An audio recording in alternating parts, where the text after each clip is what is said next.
Hey, what's going on, good people? It's your boy James Harris bringing you this awesome video on seasonal affective disorder, SAD. Let's see, how much do you know about SAD? I mean, we definitely need it in this time of holiday season. We can't really be around family due to social distancing. So let me just update you because a lot of people go through this but don't know exactly what it is.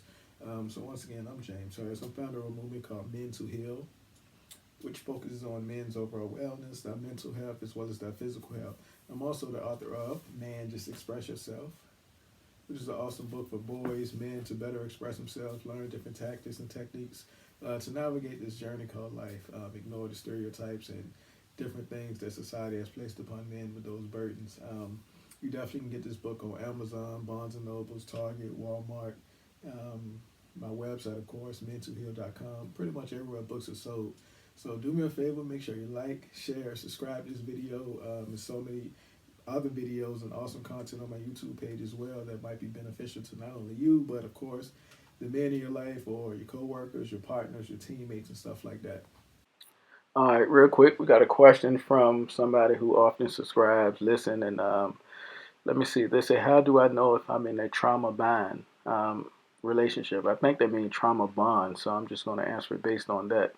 But if you don't know what a trauma bond is, it's pretty much like when someone is in a situation that they're bound by a traumatic event that occurred probably potentially in their childhood and is coming up now in their romantic relationships pretty much. And this can be a toxic situation. You can be often gaslighted. Lots of emotional abuse, potentially physically abuse can happen. Victims that are in trauma bonds often blame themselves and not their partner. They make excuses for their partner. They put themselves or they feel reduced within the relationship. Hey, but I got a trauma bond video coming up. So definitely continue to like, share, and subscribe. But hopefully that is able to answer your questions for a short version. But yeah, so trauma bond is not a healthy relationship. So definitely get up out that situation. So stay tuned for that trauma bond video that's coming. All right, so to get started, what is SAD, seasonal affective disorder? And it's pretty much a type of depression that occurs relatively during the times of the season change. So, summer, winter, spring, and fall. But it mostly impacts people during the winter seasons. SAD, of course, begins and ends at the same time every year for some people. SAD, seasonal affective disorder, can cause depression in the spring or early summer. Don't brush off these signs and symptoms that you feel throughout the year, especially just calling it the winter blues or, the ups and downs during the summer and stuff like that, because it can be tough for you. Take steps to ensure that your mood motivating steady throughout the year. So have that constant, elevated levels of improvement throughout the year and not just at one time during the year. So some of the symptoms, of course, definitely appear differently because each person is different. Each person have a different resiliency level, but they can appear to be late or the fall or early winter, during the summer and spring, of course, like I said. So the symptoms may start out just more severe during the time of the season change. Of course, the time change, depending on what region you're on, also it gets darker or later, earlier than some parts, so that can affect people as well. So feeling depressed most of the day, nearly every day, losing interest in activities once that you used to enjoy, having low energy, having problems sleeping, experiencing change in your appetite, your weight loss. Of course, you oftentimes feel sluggish, have difficulty concentrating, feeling helpless and hopeless. Excessive worry and guilt can be also an issue, part of that. So having frequent thoughts of death or suicide is also part of those symptoms. And let me remind you, it's a depression video on my page as well. And some of these symptoms are exactly like basic depression. But for some, again, it's only seasonal. So that's why you don't meet that full criteria for uh, major depressive disorder or clinical depression and stuff like that. So again, during the fall and winter, SAD can present, sometimes called winter depression. You'll be oversleeping, your appetite change, especially craving, different type of foods, especially those carbohydrates.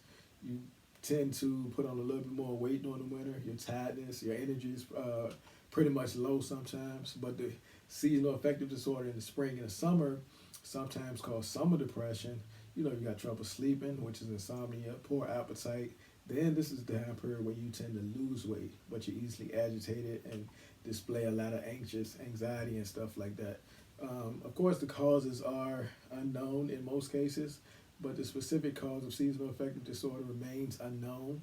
Some factors may definitely include or play into it is, of course, like with regular depression, you got the biological factors. What the reducing sunlight in the fall and the winter may cause the onset of course, winter sadness. Seasonal affective disorder. The decrease in sunlight may disrupt your body inside the clock and lead to you feeling down and depressed. Your serotonin levels, you may drop serotonin levels, which mean the brain chemical uh, disconnect between your neurotransmitters. So a lot of people don't even think about that. But that too can affect your mood. It might play a role in you having seasonal affective disorder. The reduced sunlight can definitely drop your serotonin levels too, and that may trigger you to become depressed. Your melatonin levels. A lot of people don't associate melatonin with seasonal affective disorder, but that is a part of it as well. So the change in season can definitely disrupt or cause an imbalance between the body melatonin levels, which play a role in your sleep patterns and, of course, your mood. So diagnosed often, like many diagnoses, more women are diagnosed with SAD or seasonal depressive disorder than men are, of course.